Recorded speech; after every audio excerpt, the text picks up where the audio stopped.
आज हम बात करेंगे फैमिली एमरेंथेसी के बारे में। तो जो एमरेंथेसी फैमिली है इसमें पहले हम इसका एग्जाम्पल देखेंगे, इसका एग्जाम्पल क्या क्या है। इसका जो मेन एग्जाम्पल है, इसका मेन एग्जाम्पल है एमरेंथस, जिसका मतलब हुआ चौड़ाई। तो हम आगे बात करेंगे और इसके एग्जाम्पल के बारे में। तो सबसे पहले इसके डिस्ट्रीब्यूशन के बारे में बात करेंगे। तो there are about 60 ports and 800 species in this family. तो जो एमरेंथेसी फैमिली है उसमें 64 जेनरा और 800 स्पीसीज पाए जाते हैं। The plant of this family are commonly found in tropic of Africa. तो जो एमरेंथेसी फैमिली है इसका जो प्लांट है वो कॉमनली ट्रॉपिक ऑफ अफ्रीका और इंडिया में पाए जाते हैं। Some plant are found in temperate region, लेकिन जो कुछ प्लांट और हैं जो टेम्परेट रीजन में पाए जाते हैं। तो हमने पहले ही बताया था कि जो एमरेंथेसी फैमिली है उसका मेन प्लांट एमरेंथस है और सिलोसिया क्रिस्टाटा है, जिसको हम कोक्सकम के नाम से भी जानते हैं। दूसरा एमरेंथस, एमरेंथस का मतलब वो चौड़ाई और इसे हम फॉक्सटेल के भी नाम से जानते हैं। और तीसरा गोम्फेरा ग्लोबोसा, ये सब इसका मेन प्लांट है। तो हम इसके हैबिट के बारे में बात करेंगे। द प्लांट आर हर्ब और shrub, mostly they are annual और पेरेनियल हर्ब। तो जो एमरेंथेसी फैमिली है इसका प्लांट जो होता है श्रब होता है, हर्ब होता है और मोस्टली ये एनुअल और पेरेनियल हर्ब होते हैं और ये ट्री रेयरली पाए जाते हैं। तो अब हम इसके वेजिटेटिव कैरेक्टर के बारे में बात करेंगे। तो सबसे पहले हम रूट के बारे में बात करेंगे। तो जो एमरेंथेसी फैमिली है उसमें टैप और ब्रांच रूट पाए जाते हैं और टैप रूट का मतलब ये हुआ जो डायरेक्ट रेडिकल से निकले। अब हम स्टेम के बारे में बात करेंगे। तो जो एमरेंथेसी फैमिली है उसका जो स्टेम होगा वो इरेक्ट होगा, हर्बेसियस होगा, ब्रांच होगा और ग्रीन होगा। और लीफ जो होगा वो जनरली अपोजिट होगा। अपोजिट का मतलब ये होगा एक नोड से दो लीफ का डेवलपमेंट होता है और अल्टरनेट होगा। और अल्टरनेट का मतलब ये होगा कि एक लीफ से एक नोड से एक ही लीफ का डेवलपमेंट होगा और इसमें सिंपल होगा और मार्जिन इंटायर होगा और एक्स स्टिपुलेट होगा। एक्स स्टिपुलेट का मतलब ये हुआ कि इसमें स्टिप्यूल एब्सेंट होगा और यूजुअली कन्वर्टेड विथ हेयर, और इसमें कभी कभी हेयर भी पाए जाते हैं। अब हम इसके इन्फ्लोरेसेंस के बारे में बात करेंगे। तो जो एमरेंथेसी फैमिली इसमें रेसिमोस टाइप का इन्फ्लोरेसेंस पाया जाता है।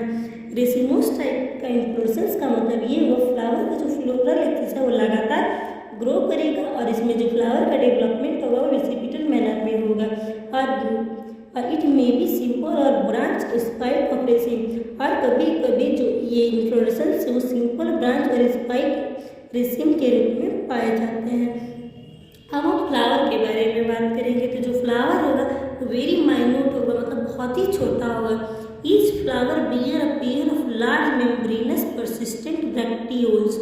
और जो फ्लावर होता है उसमें एकदम लार्ज मेम्ब्रेनस परसिस्टेंट ब्रैक्टियोल पाया जाता है जो स्टेराइल होता है।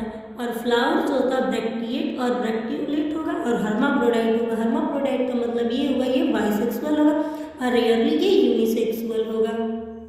और ये एक्टिनोमॉर्फिक होगा और हाइपोगाइनस होगा। एक्टिनोमॉर्फिक का मतलब ये होगा इसमें रेडियल सिमेट्री पाया जाएगा, मतलब इसको कहीं से भी बराबर भागों में बांटा जा सकता है। और ये हाइपोगाइनस होगा। हाइपोगाइनस का मतलब ये हुआ जो ओवरी होगा वो सुपीरियर होगा। सुपीरियर का मतलब ये हुआ कि जो ओवरी का डेवलपमेंट होगा वो सुपीरियर का मतलब ये हुआ कि जो फ्लावर का चारों पार्ट का डेवलपमेंट जो होगा वो ओवरी के नीचे से निकलेगा। अब हम पेरियंथ के बारे में बात करेंगे। तो जो पेरियंथ होगा वो ड्राई होगा, मेम्ब्रेसन होगा और ये ऑफन वाइट और कलर्ड होगा और इसमें 4 से 5 स्टेपल पाया जाता है। जो पेरियंथ होता है उसका यूनिट टेपल होता है और टेपल की संख्या कितनी होगी इसमें 4 से 5 होगी। और टेपल जो होगा वो ग्रीन होगा और हर्बेसियस होगा। ग्रीन मतलब हरा होगा, हर्बेसियस मतलब ये होगा जो प्लांट होगा छोटा छोटा होगा और इसका स्टेम होगा बहुत ही वीक होगा। अब हम इंट्रोसियम के बारे में बात करेंगे। तो जो इंट्रोसियम है उसकी संख्या 4 या 5 होगी और जो यूजुअली स्टेम जो यूनाइट होगा बेस से और एक मेम्ब्रेनस ट्यूब का निर्माण करेगा। मीन्स इट कंसिस्ट ऑफ 4 और 5 स्टेमन।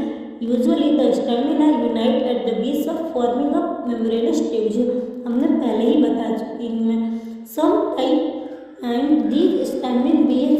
यर फ्रिंगेड आउटग्रोथ इन बिटवीन देम, जो स्टेमेन है इसके बीच में एक फिंगर आउटग्रोथ पाया जाता है। अब हम गाइनोशियम के बारे में बात करेंगे। तो जो गाइनोशियम है वो उसमें जो कार्पेल की संख्या होती है 2 और 3 होता है। ये सिन कार्पस होगा। सिन कार्पस का मतलब ये हुआ कि जो कार्पेल होगा वो फ्यूज होगा और ओवरी यूनिलॉक्यूलर होगा, मतलब लॉक्यूल की संख्या 1 होगी और ओवरी सुपीरियर होगी।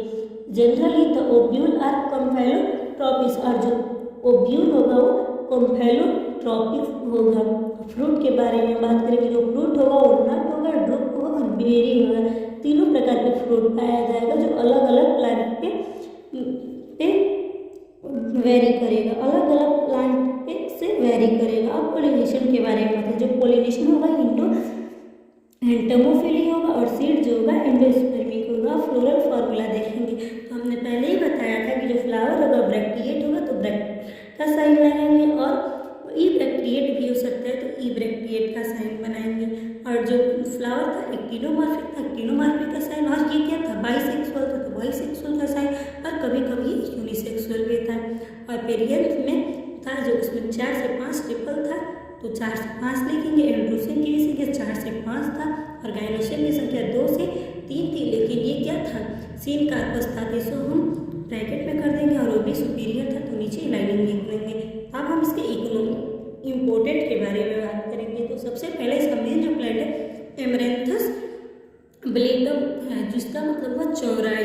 तो ये एक श्रब है जिसका लीफ जो है उसको हम वेजिटेबल के रूप में यूज करते हैं। और दूसरा जो है एमरेंथा ट्राई कॉलर, जिसका मतलब हुआ बड़ी चौराई या लाल साग। तो the leaf are used as vegetable and it is the cultivated in Punjab, Assam, Maharashtra. मतलब इसका मतलब ये हुआ जो एमरेंथा ट्राई कॉलर है इसका जो लीफ होता है उसको हम वेजिटेबल के रूप में यूज करते हैं, और इसको कल्टिवेटेड हम पंजाब, असम और महाराष्ट्र में जनरली किया जाता है। अब हम बात करेंगे एकाइरेंथस एस्परा के बारे में, जिसका मतलब हुआ चिड़चिटा। इसको लटजीरा के भी नाम से जाना जाता है। The plant are used medicinally for various disease. जो लटजीरा है इसका जो प्लांट है उसको मेडिसिन के रूप में किया जाता है वेरियस डिजीज के रूप में, जैसे पाइल्स है, कोइल्स है, ETC बीमारी।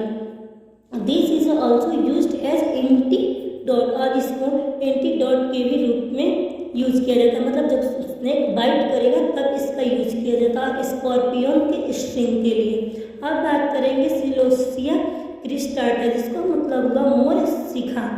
तो ये जो है ये ग्रो करता है ऑर्नामेंटल प्लांट के रूप में, और इसका जो वॉल्वेट इन्फ्लोरेसेंस इसमें पाए जाते हैं।